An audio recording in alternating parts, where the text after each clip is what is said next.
छोटे शेयर ऊंची छलांग, कौन से ऐसे शेयर्स हैं जो कि छलांगें ऊंची ऊंची लगा रहे हैं या लगा सकते हैं? ऐसा ही एक काउंटर है नेक्टर लाइफ। आज इस काउंटर पर मूव थोड़ा तेज है। सर क्या करना चाहिए अंशुल जी? देखिए, नेक लाइफ हम पहले अपने क्लाइंट्स को काफी रिकमेंड करते थे, लेकिन स्टॉक में प्रॉब्लम ये आ गई कि ये बड़ा बेस बनाने में निकल गया। और अब ऐसा लग रहा है कि ये राइट साइड अपना कंप्लीट कर रहा है। स्टॉक में जैसे ही 45 50 के ऊपर सस्टेन करना स्टार्ट करेगा, लगभग 2021 से जो पैटर्न बन रहा है उसका ब्रेकआउट बनेगा और ऊपर में 74 75 तक की रैली बनेगी। 930 करोड़ का मार्केट कैप है, 450 करोड़ का फ्री फ्लोट है। 450 करोड़ के फ्री फ्लोट में अगर एक ढंग का म्यूचुअल फंड भी खरीदना स्टार्ट करके 50 60 करोड़ पंप इन करना स्टार्ट करता है, तो स्टॉक में 50 55% की रैली डेवलप हो जाएगी। तो आप इसको 12 महीने का अगर समय देते हैं तो हाई लाइकली है कि स्टॉक में आपको एटलीस्ट 70 75% का रिटर्न मिलेगा, और हाई लाइकली है कि 100% तक का रिटर्न मिल सकता है। बहुत छोटा मार्केट कैप है तो बड़ी मूव आने की संभावना काफी हाई है। जी। R power sir, R power में लगातार अपर सर्किट चल रहा था, लोग खुश थे। अब ये डाउन सर्किट चल रहा है तो लोग थोड़े से कंसर्न हैं कि ये कहीं शेयर की जो पैटर्न है वो रिवर्स तो नहीं हो गया। अंशुल जी, ज़्यादा बड़ा रिवर्सल तो नहीं है काउंटर पर? देखिए विवेक जी, मैं जनरली मुझे लगभग याद है कि 2012 13 के बाद से मैंने आज तक कभी एडीएजी स्टॉक रिकमेंड नहीं किया है। और पेटीएम नया एडीएजी स्टॉक है तो मैं पेटीएम पे भी बड़ा अनकंफर्टेबल रहता हूँ जवाब देने में। आर पावर में देखिए, जब भी एडीएजी स्टॉक्स में कोई बड़ा ब्रेकआउट आता है और रिटेलर्स उसमें घुसते हैं, कोई ना कोई खराब न्यूज आ जाती है और स्टॉक वहीं से टॉप बना के नीचे आना स्टार्ट कर देता है। इसमें भी 144 दिन का बेस ब्रेकआउट आया था 33 रुपए में। रिटेलर्स ने भर भर के माल लिया, वॉल्यूम्स पे क्लियरली दिख रहा है। और ये एकदम से डिस्ट्रीब्यूट हुआ 23 अगस्त को 340 मिलियन के वॉल्यूम के साथ, जो कि लगभग 300 400% अगेंस्ट दी एवरेज बढ़ा हुआ वॉल्यूम्स था। तो स्टॉक रिटेल के पास थमा के लोअर सर्किट खराब न्यूज आना स्टार्ट हुई और लोअर सर्किट मारना स्टार्ट किया है। तो ये कहाँ तक खुलेगा कहना मुश्किल है। एक सपोर्ट मैं आपको दे दे रहा हूँ 29 रुपए का, उसके नीचे निकलता है तो 26 रुपए 80 पैसे का फाइनल सपोर्ट है। वो टूटता है तो स्टॉक में जो अप ट्रेंड बन रहा था वो कंप्लीटली खत्म हो जाएगा और वापस से अपने डाउन ट्रेंड में आ जाएगा। आरकॉम का हाल देखने के बाद एडीएजी में मैं किसी भी स्टॉक्स में रिकमेंडेशन नहीं देता हूँ। मेरी सलाह यही रहेगी कि आपके पास है तो लॉस बुक करके किसी अच्छे काउंटर में चले जाइए। ब्रिजेश जी ने 2 काउंटर दिए हैं, वो आप ले सकते हैं, या 2 ब्रेकआउट काउंटर्स मैं शो के एंड में रिकमेंड करूंगा। वहां पे आप कैपिटल अपनी शिफ्ट कर सकते हैं, बट एडीएजी से बाहर आ जाना चाहिए। एडीएजी से बाहर आ जाना चाहिए। एक हमारे दर्शक हैं रंजीत जी, जेएसडब्ल्यू और वारी एनर्जी पर आपसे राय जानना चाहते हैं। सर, जेएसडब्ल्यू में इन्होंने स्टील और जेएसडब्ल्यू एनर्जी ये तो लिखा नहीं है। मैं रंजीत जी आपका सवाल वारी एनर्जी पर ले लेता हूँ। कैसे लिख रहा है सर चार्ट पर? और देखिए, वारी रिन्यूएबल की आप बात कर रहे हैं शायद, जी, वारी ये। Renewable energy. जी। देखिए, ये स्टॉक में बाइंग क्लाइमेक्स हुआ था, और इसको अगर आपको बहुत अच्छे से समझना है तो आप एचईजी का चार्ट देख सकते हैं। बाइंग क्लाइमेक्स के बाद जनरली स्टॉक में कम से कम 18 महीने और ऊपर में 10 12 15 साल कुछ भी लग सकता है बेस बनाने में। तो स्टॉक में भी ऊपर में बाइंग क्लाइमेक्स हुआ था 2890 रुपए पे। हाई लाइकली है कि ये स्टॉक नीचे में आपको धीरे धीरे करके 850 और 530 दो लेवल दिखा दे। पुल बैक कहीं भी मिलता है, जो प्रीवियसली भी मिला था आपको 9 10 अगस्त के आसपास, अगर नहीं निकले हैं तो next leg of pull back में 1550 मिलता है तो एग्जिट कर लेना चाहिए। हाई लाइकली है कि 850 तक का टारगेट आ जाए। जी। पुनीत शर्मा जी का सवाल है यूको बैंक पर। सर, 61 रुपये के इनके पास 2100 शेयर हैं और वक्रांगी के 1100 शेयर हैं 26 रुपये के। शॉर्ट टर्म टारगेट्स पूछ रहे हैं। वक्रांगी। जी। देखिए, वक्रांगी में भी एक पिनेंट काइंड ऑफ पैटर्न बन रहा है। स्टॉक फिलहाल अंडर परफॉर्मिंग है, और अब मार्केट ब्रेथ जो 86% पे पहुंच गई है, वहां पे आपको आउट परफॉर्मिंग और लीडिंग स्टॉक्स में ट्रेड करना चाहिए। तो फिलहाल अवॉइड की सलाह है। 24 रुपए 50 पैसे की रेंज निकलती है तो फिर स्टॉक में थोड़ी सी तेजी डेवलप होगी, आउट परफॉर्म कर सकता है, बट फिलहाल लग नहीं रहा है कि करेगा, तो मैं अवॉइड की सलाह दूंगा आपको वक्रांगी पे। सर, अब तो इन्होंने ले लिया 26 रुपये पर, अब अवॉइड क्या करेंगे? अब तो यही करना पड़ेगा कि या तो होल्ड करें या लॉस बुक करें। देखिए, उनमें से बताइए क्या करना है। लॉस बुक कर लेंगे तो आपके लिए ज्यादा बेटर रहेगा, क्योंकि स्टॉक मुझे अभी अगले 6 8 महीने में किसी तरह से ब्रेकआउट भी देता हुआ नहीं दिख रहा है। लॉस बुक कर कर कहाँ इन्वेस्ट कर सकते हैं सर? 21 रुपये का शेयर है, कोई छोटा शेयर है क्या? देखिए, छोटा शेयर तो एक वाइनबेरी करके है, इसमें ब्रेकआउट आ रहा है, या आगे दो स्टॉक्स हम रेकमेंड करेंगे, उसमें आप लगा सकते हैं। छोटे स्टॉक के चक्कर में मत जाइए, आप ओके। क्वालिटी के चक्कर में जाइए। क्वालिटी में अगर रहेंगे तो आपको ज्यादा अच्छा मिल सकता है। वैसे अगर आपको नाम चाहिए तो मैं बता देता हूँ, एडीएफ फूड, जो हम शो के एंड में भी रिकमेंड करेंगे, इसमें बड़ा बेस ब्रेकआउट आ रहा है। यहाँ पे अगर 6 महीने 8 महीने के लिए पैसा छोड़ देंगे तो कैपिटल आपकी अच्छी अप्रिशिएट हो जाएगी। चलिए ठीक है, बिल्कुल फेयर एनफ कि अगर आप एक काउंटर पर लॉस बुक करना चाह रहे मतलब लॉस बुक करना पड़ रहा है आपको, चाहता तो कोई भी नहीं है, लेकिन अगर लॉस बुक कर रहे हैं तो आपको प्रॉफिट मेकिंग काउंटर कोई मिल जाए ताकि आपका लॉस पूरा हो जाए। एक हमारी दर्शक हैं अनीता गर्ग जी, ये पूछ रहे हैं जियो फाइनेंस सर्विस पर सर इनके पास कुछ शेयर हैं 347 के, क्या करना चाहिए इनको? और देखिए, जियो फाइनेंस में स्टैंडर्ड डिस्क्लेमर से स्टार्ट करूंगा कि हमारे क्लाइंट्स और फैमिली पोर्टफोलियो में स्टॉक लॉन्ग है। हम इसको प्रीएम्प्टिव लॉन्ग लिए हैं। हमको लग रहा है कि ये जो फ्लैगिश एक्शन बन रहा है वीकली चार्ट में, इवेंचुअली इसका ब्रेकआउट आएगा 337 के ऊपर, और स्टॉक में 490 से 500 तक की रैली बनेगी। इस पूरे पर चूंकि बड़ा बेस है और फ्री फ्लोट 2 लाख करोड़ के ऊपर है, तो स्टॉक को 500 रुपए का टारगेट अचीव करने में 6 से 8 महीने का समय लगेगा ब्रेकआउट के बाद। तो अगर आप प्रीएम्प्टिव लेना चाहते हैं तो करंट मार्केट प्राइस पे ले सकते हैं, ब्रेकआउट लेना चाहते हैं तो 3 रुपए का और बफर दे दीजिए 337 के रेजिस्टेंस को। 340 के ऊपर फ्रेश बाइंग की जा सकती है स्टॉक में, with a view of 490 to 500 target. जी अंजुल जी, कुछ एक काउंटर्स पे मैं बात करूंगा। एक तो ये फर्टिलाइज़र शेयर आज थोड़ा मूव में है, एग्री से रिलेटेड काउंटर्स मूव में है। उसके पीछे कारण भी है, दो कारण। एक तो मॉनसून अब ऑलमोस्ट हमें पता लग ही गया है कि अच्छा रहा, कई जगहों पर तो बाढ़ तक की स्थिति आ गई। Rallis India, RCF, Chambal fertiliser, Gujarat Ambuja export, इन सभी में मूव है। सर मैं एक एक करके बात करूंगा। रैलिस इंडिया कैसा लग रहा है आपको ऑन चार्ट्स?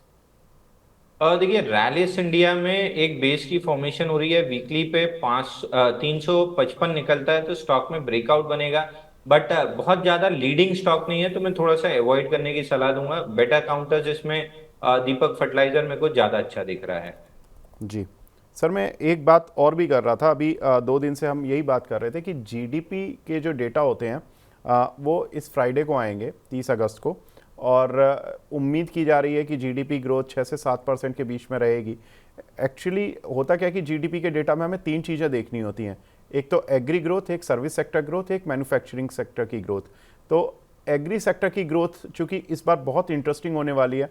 पहले मॉनसून में से पहले प्री शावर जो था वो इतना स्ट्रांग नहीं था, तो लोग थोड़ा डरे हुए थे कि एग्री सेक्टर की ग्रोथ कैसी रहेगी। लेकिन अब चूंकि प्री शावर के बाद जो मॉनसून आया वो बहुत अच्छे से कन्वर्ट हो गया। हालांकि ये जो ग्रोथ डेटा होंगे अप्रैल जून के होंगे, तो इसमें मॉनसून का इम्पैक्ट नहीं होगा, लेकिन कहीं ना कहीं कमेंट्री या कहीं ना कहीं इंडिकेशन जरूर मिल जाएंगे एग्री सेक्टर की ग्रोथ के लिए। इसीलिए एग्री सेक्टर्स के शेयरों में एक अच्छी टाइमिंग भी बनी हुई है। गुजरात अंबुजा एक्सपोर्ट सर, ये शेयर बहुत सुस्त चल रहा था, पूरी रैली में चला नहीं है मार्केट की, मिड कैप स्मॉल कैप की अच्छी कंपनी रही है, आज चल रहा है, कहाँ जाएगा सर? देखिए, गुजरात अंबुजा एक्सपोर्ट जीएईएल के नाम से आता है। स्टॉक में जी। बहुत बड़ा डाउन ट्रेंड था, स्टॉक लगभग 210 के आसपास से 129 रुपए आ गया था, तो उसी का पुल बैक आ रहा है। ऊपर में 156 रुपए का एक रेजिस्टेंस है, और ये मेजर रेजिस्टेंस है, तो 156 रुपए तक तो जा सकता है स्टॉक। 156 के आसपास में प्राइस वॉच करूंगा कि ये रेजिस्टेंस को तोड़ के ऊपर निकल रहा है या ये रेजिस्टेंस को वापस पलट रहा है। तो ये 156 के आसपास वापस से आप सवाल पूछना चाहिए कि स्टॉक अपने रेजिस्टेंस को तोड़ के अप ट्रेंड को कंटिन्यू करेगा या रेजिस्टेंस लेके डाउन मूव आएगा। 156 तक तो आराम से चला जाएगा, और प्रोबेबली फ्राइडे के पहले ही तक चला जाएगा जब तक जीडीपी डेटा आएंगे। तो अगर लॉन्ग कर रहे हैं तो 156 रुपए तक के लिए लॉन्ग कर सकते हैं। स्टॉप लॉस यहाँ पे ले लीजिएगा 134 रुपए का क्लोजिंग बेसिस पे। जी सर, चंबल फर्टिलाइज़र और राष्ट्रीय केमिकल फर्टिलाइज़र जो आरसीएफ के नाम से शेयर आता है, इन दोनों शेयर्स पर आपका व्यू, या कोई पर्टिकुलर फर्टिलाइज़र काउंटर जो आपकी रडार पर चल रहा हो इस समय, पहले इन दोनों पर व्यू सर। देखिए, चंबल फर्टिलाइजर हमारे स्टैंडर्ड डिस्क्लेमर दे दूं, क्लाइंट्स के पोर्टफोलियो में लॉन्ग होगा। इसमें 45 दिन हो गए, एक बेस बन रहा है। 3 बार ये अटेम्प्ट किया है 540 के ऊपर ब्रेकआउट देने का, तीनों बार फेल हुआ है। लेकिन अच्छी चीज ये थी कि पैटर्न का ब्रेकडाउन भी नहीं दिया और वापस से फोर्थ अटेम्प्ट में जा रहा है। तो जनरली हम मान के चलते हैं कि थर्ड अटेम्प्ट काफी पावरफुल होती है। फोर्थ अटेम्प्ट आते आते वीक लॉन्ग्स जो है कंप्लीटली शेक आउट हो जाते हैं। तो प्रीएम्प्टिव करंट मार्केट प्राइस से बाई कर सकते हैं। ब्रेकआउट बाय करना है तो 540 के ऊपर मेरा सजेशन प्रीएम्प्टिव बाय का रहेगा करंट मार्केट प्राइस से। मोमेंटम 540 के ऊपर बनेगा, 590 का इमीडिएट टारगेट रहेगा। तो चंबल फर्टिलाइजर हमारी टॉपिक में है। दूसरा, हम आरसीएफपी क्लाइंट्स को रिकमेंड कर रहे हैं जिनको बड़े स्टॉक होने की वजह से चंबल नहीं लेना है, वो छोटे में आरसीएफ ले सकते हैं। प्रीवियस ब्रेकआउट था 189 का, उसी को रिटेस्ट करके वापस अपमूव दे रहा है। 208 के ऊपर फ्रेश ब्रेकआउट बनेगा, पहला टारगेट 240 का रहेगा। ओवरऑल 290 रुपए तक ये स्टॉक जा सकता है। तीसरा स्टॉक जो हमें अच्छा लग रहा है, जो मेरी पसंद का है, वो है दीपक फर्टिलाइजर। इसमें मोमेंटम भी है और स्टॉक बेहतरीन अपमूव दे रहा है। थोड़ा सा एक्सटेंड हो चुका है पिछले 5-6 दिन में, तो फ्रेश बाइंग के लिए चंबल फर्टिलाइजर काफी अच्छा लग रहा है। लेकिन अगर इस स्टॉक में डिप 1080 1070 तक मिलती है तो दीपक फर्टिलाइजर भी बाई कर सकते हैं। तो करंट सिनारियो में 3 स्टॉक में बेस्ट चंबल फर्टिलाइजर लग रहा है, जिसमें अभी अपमूव आना बाकी है, तो उसको बाई किया जा सकता है। जी, एक हमारी दर्शक हैं स्वाति मोरे जी, जिनका सवाल है, ये बोल रही हैं कि सर मैं बिग फ़ैन हूँ मनी 9 की। Thank you ma'am. इनका सवाल है सर, अंशुल सर आपकी रिकमेंडेशन पर इन्होंने एक शेयर लिया था कृति न्यूट्रिएंट और डीसीएम लिमिटेड। कृति इन्होंने 150 रुपये पर लिया हुआ है और डीसीएम लिमिटेड 105 रुपये पर लिया हुआ है। ये पूछ रही हैं कि क्या और ऐड कर सकती हैं, लेवल बता दीजिए प्लीज़। देखिए, कृति इंडस्ट्री में अभी भी स्ट्रक्चरल अप ट्रेंड बचा हुआ है। 215 के ऊपर ब्रेकआउट आया था, 20 डे मूविंग एवरेज टेस्ट कर रहा है। स्टॉक में जैसे 238 निकलेगा, मोमेंटम बनना स्टार्ट होगा। वॉल्यूम्स पूरे पैटर्न में पिछले 15 दिन में डिमिनिशिंग वॉल्यूम है, तो ये अपने आप में काफी सपोर्टिव एक्शन होता है। जैसे ही 242 के ऊपर स्टॉक निकलेगा, मोमेंटम आना स्टार्ट होगा। ऊपर में 270 275 इमीडिएटली और 290 फाइनल टारगेट इसमें दिख रहा है, तो बिल्कुल आपको होल्ड करके चलना चाहिए। डीसीएम में ब्रेकआउट आया था, ब्रेकआउट के बाद ये पुल बैक ले रहा है stock. 50 day moving average retest कर चुका है। 108 रुपए के अराउंड मैंने रिकमेंड किया था, 99 का क्लोजिंग बेसिस का स्टॉप लॉस था जो ट्रिगर नहीं हुआ है। ऊपर में वापस से 104 निकलता है तो आपको ऐड भी कर सकते हैं, या जिसके बाद नहीं है वो फ्रेश बाई कर सकता है। टारगेट 128 का इनिशियली रहेगा और ऊपर में 154 ये स्टॉक जाते हुए दिख रहा है, तो दोनों स्टॉक को बाई करके चल सकते हैं। जी, विनीता जैन जी के सवाल हैं, काफ़ी सारे शेयर इन्होंने लिए हुए हैं सर आपकी रिकमेंडेशन पर, दौलत एल्गो, जीनस पावर और मोरपेन लैब। अंशुल सर क्या करना चाहिए, शॉर्ट टर्म टारगेट्स बता दीजिए इनको। देखिए, दौलत एल्गो अपने रेजिस्टेंस पे आ चुका है 168। हमने क्लाइंट्स को यहाँ पे प्रॉफिट बुकिंग सजेस्ट कर दी है, तो हमारे क्लाइंट्स बाहर हो चुके हैं। दूसरा स्टॉक कौन सा था? एक एक करके नाम बताते जीनस जाइए। पावर। जी, जीनस पावर में भी हमारे टारगेट्स हिट हो चुके हैं, तो हमारे क्लाइंट बाहर हो चुके हैं। बट स्टॉक में अभी थोड़ा सा और रनअप मिल सकता है, लेकिन ये लास्ट का रनअप 50-50 वाला होता है। मैं सजेस्ट करूंगा आप भी प्रॉफिट बुकिंग करके बाहर हो लीजिए। स्टॉक का फिलहाल पुल बैक के चांसेस ज्यादा हैं। नेक्स्ट बेस बनेगा तो हम वापस से बाय रिकमेंड करेंगे। तीसरा काउंटर है सर इनका मोरपेन लैब, इस पर और बता दीजिए।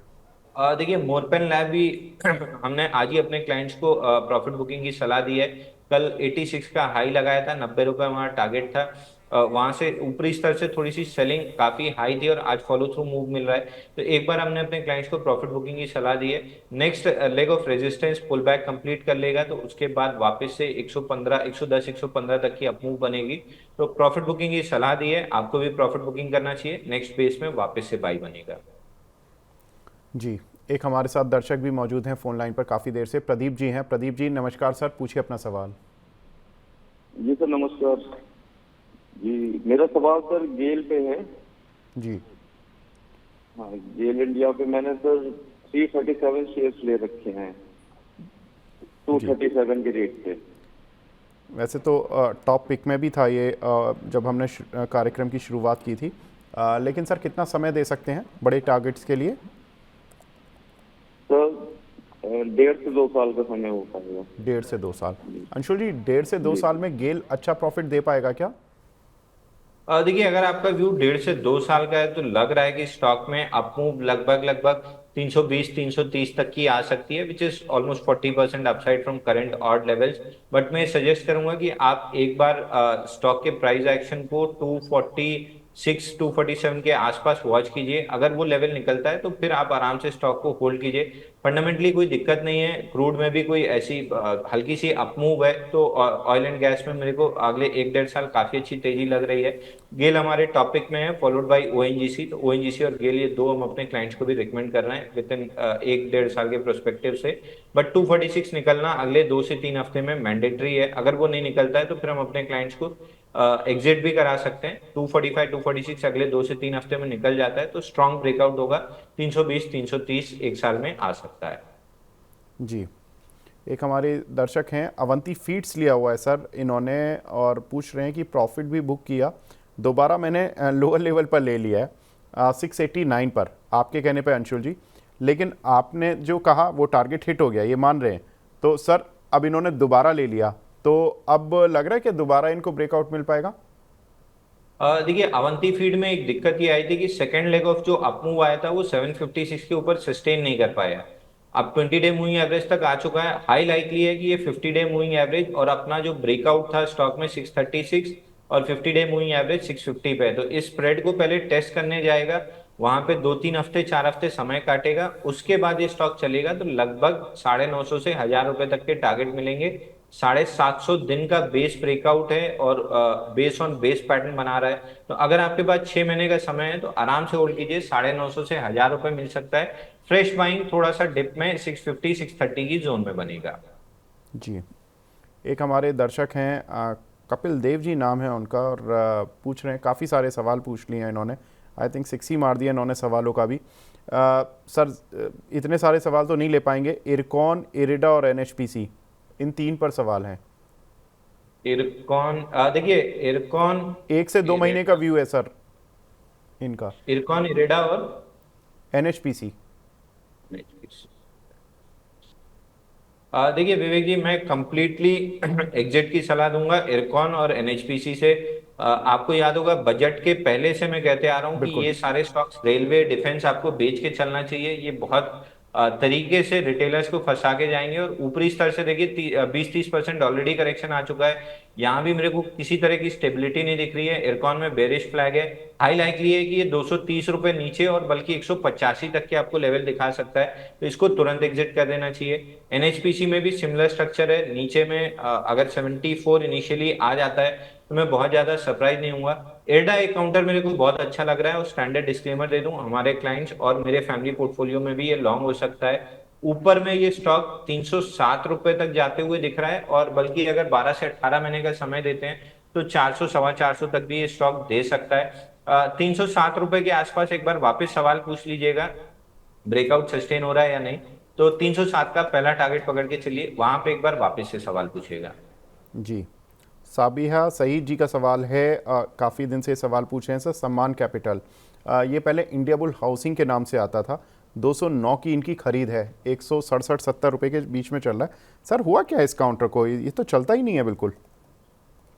देखिए, ये भी उसी स्पेस से आता है जिस स्पेस में एडीएजी और पेटीएम को रखा जा सकता है। तो मैं भी लास्ट टाइम जब ब्रेकआउट 105 108 के लेवल पे आया था तो रिकमेंड जरूर किया था, लेकिन क्लियर कट स्टॉप लॉस के साथ किया था कि अगर स्टॉप लॉस कटता है तो इसको आप लॉन्ग टर्म डिलीवरी में ना कन्वर्ट करें, अपना लॉस बुक करके निकल लें। मोमेंटम मिल गया, क्लाइंट्स ने प्रॉफिट बना लिया, उसके बाद से हमने स्टॉक को अवॉइड की लिस्ट में डाल दिया है। बहुत अच्छा स्ट्रक्चर या पैटर्न भी नहीं है और आगे चल के ऐसा लग भी नहीं रहा है कि स्टॉक बड़ा मूव देगा। तो एग्जिट की सलाह रहेगी। उसकी जगह आप दूसरे काउंटर्स में अगर शिफ्ट करेंगे तो ज्यादा बेटर रहेगा। 2 काउंटर्स में आपको अभी रिकमेंड करूंगा शो के एंड में। जी, प्रियांशु जी शिपिंग कॉरपोरेशन पर पूछ रहे हैं सर, डेली हमारे पास शिपिंग कॉरपोरेशन के सवाल आते हैं, क्या करना चाहिए इनको लॉन्ग टर्म?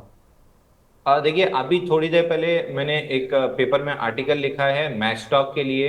वही मेरा सिमिलर व्यू शिपिंग कॉरपोरेशन पे भी है और वही मेरा व्यू इस पूरे सेक्टर पे है। यहाँ से मेरे को आराम से 30% तक की डाउनसाइड दिख रही है। आपको बिल्कुल करंट मार्केट प्राइस से एग्जिट कर लेना चाहिए। जितनी जल्दी एग्जिट करेंगे उतना कम आपको नुकसान होगा। जी सर, एक जो शेयर है पीसीजे, इस काउंटर पर भी मूव काफ़ी अच्छे मिले हैं, 70-71 रुपये से लगातार चलता जा रहा है, 120 रुपये की रेंज तक आ गया है, क्या करना है इस काउंटर पर? देखिए, पीसी ज्वेलर्स में एक वापस से बेस ब्रेकआउट आया है 446 दिन का। और इस स्टॉक में ऊपर में 145 150 तक के टारगेट मिल सकते हैं आपको। अगर है तो एक बार होल्ड करना चाहिए। फ्रेश बायर्स के लिए ट्रेन निकल चुकी है, थोड़ा लेट हो चुके हैं, तो अवॉइड करना चाहिए। लेकिन अगर है तो आप बिल्कुल होल्ड कर सकते हैं। 114 रुपए का क्लोजिंग बेसिस पे स्टॉप लॉस लगा लीजिए। 145 रुपए तक का अपमूव मिल सकता है। जी।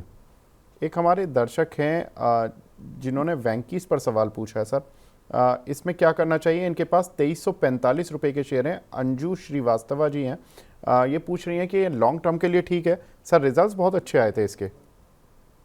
देखिए विवेक जी, मैं जनरली जो mid cap small cap counters suggest करता हूँ, वहाँ मेरी पहली प्रायोरिटी ये होती है कि कम से कम रिजल्ट्स अच्छे हों, सेल्स और अर्निंग्स में कुछ ग्रोथ हो। तो वेंकीस में वही हुआ है। पिछले 2 क्वार्टर में सेल्स और ईपीएस काफी अच्छे से ग्रो हुआ है। मार्च वाले में डबल डिजिट ग्रोथ थी, और जून वाले में जो मुझे दिख रहा है ट्रिपल डिजिट ईपीएस ग्रोथ है। तो स्टॉक पॉइज्ड है बड़े मूव के लिए। 600 दिन का बेस बन चुका है और राइट साइड एक्सट्रीमली टाइट है। 2355 निकलने के बाद स्टॉक में बड़ी अपमूव ट्रिगर होगी। समवेयर अराउंड 3600 रुपए तक के टारगेट मिल सकते हैं। अब बीच बीच में लोअर हाइस 3 है, एक 2927 का है, एक 3200 का है, और फाइनली 3862 का प्रीवियस स्विंग हाई है। तो ये तीनों टारगेट लेके आप चल सकते हैं।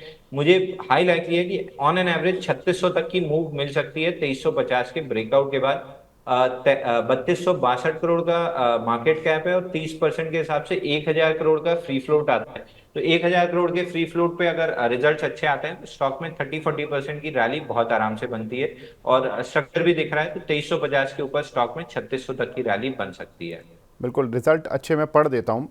देखिए रेवेन्यू उतना नहीं बढ़ा था, 976 से इनफैक्ट घटा ही था 808 करोड़, लेकिन ऑपरेटिंग प्रॉफिट 31 करोड़ से बढ़कर 103 करोड़ आया था। और ऑपरेटिंग प्रॉफिट मार्जिन्स इनके मैं पिछले जून 2021 से रिजल्ट देख रहा हूँ, उसमें कहीं भी double digit operating profit margins दिखे नहीं मुझे।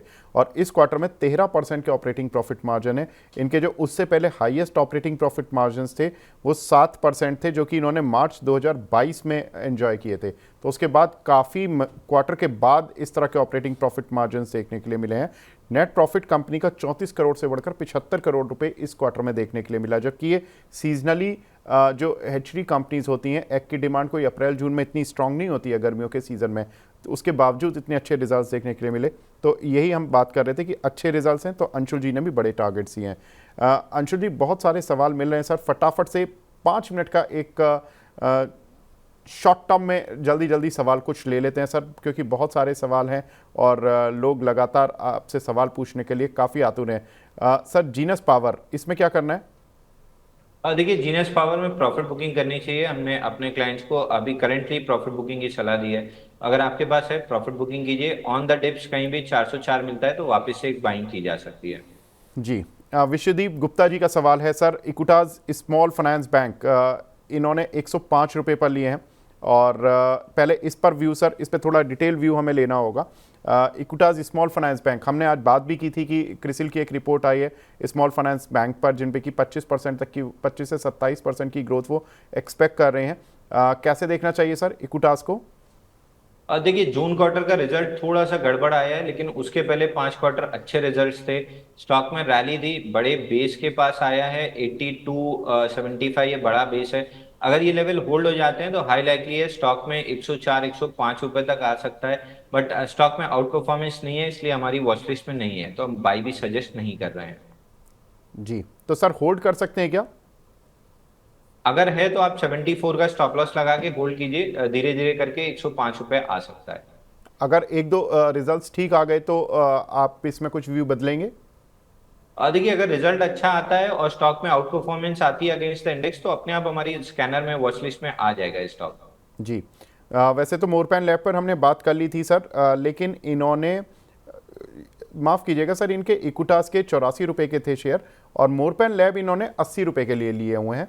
मोरपैन lab sir long term view है इनका। वैसे तो मैंने आपका व्यू सुन लिया कि आपने प्रॉफिट बुक कराने की बात रखी है, लेकिन लॉन्ग टर्म के लिए अभी है सर कुछ दम, इसमें रख सकते हैं ये?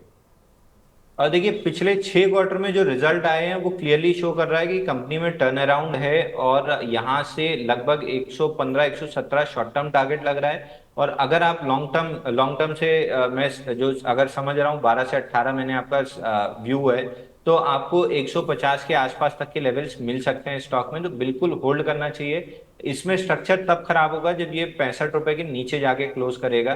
फिलहाल के लिए थोड़ा सा पुल बैक में है, तो 71-72 रुपए तक आ सकता है, तो वहां अगर आपको घबराहट नहीं होती है तो ऐड भी कर सकते हैं। 64 रुपीज का क्लोजिंग बेसिस स्टॉप लॉस जरूर ले लीजिए, उसके नीचे स्ट्रक्चर खराब होगा। हाई लाइटली है कि 12 से 18 महीने में ये 150 प्लस लेवल्स दिखा सकता है। जी सर, 2 मिनट में केवल 3 सवाल फटाफट से लेते हैं। अनिल पांडे जी का सवाल है हिंडाल्को, क्या करें सर?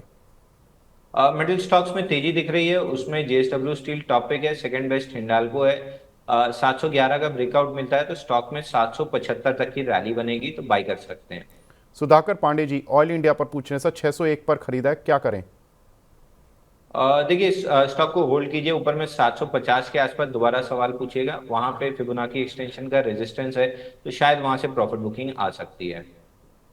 जी सर, काफ़ी सवाल रिपीटेड हैं तो मैं उनके सवाल नहीं ले रहा हूँ। तीसरा सवाल कैंसिल करते हैं सर। अब आखिरी सवाल ये है कि आपकी रडार पर कौन से शेयर हैं?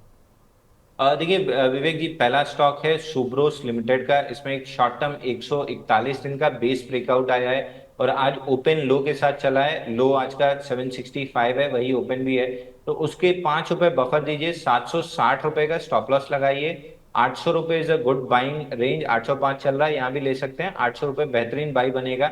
875 का शॉर्ट टर्म टारगेट रहेगा।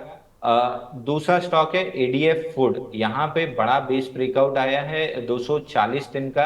अगर ये स्टॉक क्लोजिंग बेसिस पे 256 के ऊपर सस्टेन कर जाता है तो स्टॉक में बड़ी अपमूव ट्रिगर होती हुई दिखेगी। समवेयर अराउंड 330 रुपए 4 से 6 हफ्ते में स्टॉक जा सकता है। 260 रुपए पे बहुत बेहतरीन बाइंग बन रही है। 230 रुपए का क्लोजिंग बेसिस पे स्टॉप लॉस लगाना है।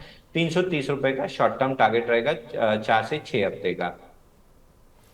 जी, तो 2 काउंटर एडीएफ फूड जहां पर कि 330 रुपए के टारगेट के लिए यहां पर आप खरीदारी कर सकते हैं। ऑलमोस्ट 70 रुपए ऊपर का टारगेट है और 32 रुपए नीचे का स्टॉप लॉस है। इस काउंटर पर एक अच्छा रिस्क रिवॉर्ड देखने के लिए मिल सकता है, तो यहां पर खरीदारी कर चलें।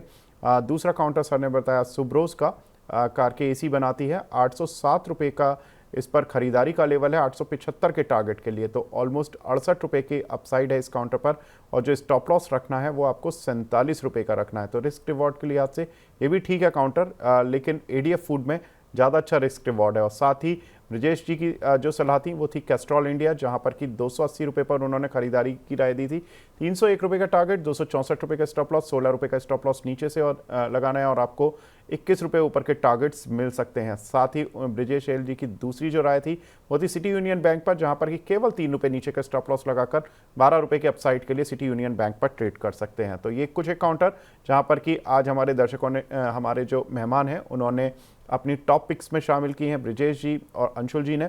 अंशुल जी, आप हमारे साथ सर जुड़े, बहुत बहुत शुक्रिया हमसे जुड़ने के लिए, अपना प्रीशियस विवेक जी, एक स्टैंडर्ड डिस्क्लेमर दे दूं, ये रह गया था। सुब्रोस आज हमने अपने क्लाइंट्स को 805 रुपए में रिकमेंड किया है। सुबह अपने क्लाइंट्स को रिकमेंड किया था, तो ये स्टैंडर्ड डिस्क्लेमर रह गया था। जी बिल्कुल सर। तो अंशुल जी, आप हमारे साथ जुड़े सर, बहुत बहुत शुक्रिया। धन्यवाद विवेक।